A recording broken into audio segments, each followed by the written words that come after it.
ما ته وایي چې یار بس شیرعلي نے ټوپی بس پیڼا دیتی ہے.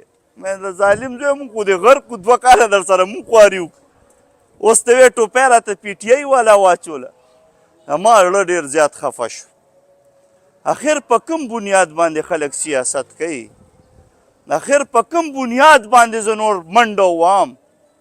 ما ته تاسو یو طریقه وښایي چې هلکه دلته 5 بازینګړې واړو بیا به در لوډ درکوو. اوس به درته بازینګړې واړو. ما پسې د پي ټي آی سړي راغو د ګلبهار نه چې مړي ژوندي باندې ووټ دی پکار دی چې دی خو یو ووټ هم وانه لري. ته درته ووایه چې ته کوم ځای نه ولاړې الیکشن ته؟ ته لږ ما ته نامې ووایه. دی دې زما په رنګ نامې ووایي. بالا ماڼه NC 70، کوټلا محسن خان NC 71، NC 72، 73، 74 دا 26 NC ګانې دي. کوټلا محسن خان دی، بیا لنډي ارباب دی، بیا سواتي چارخان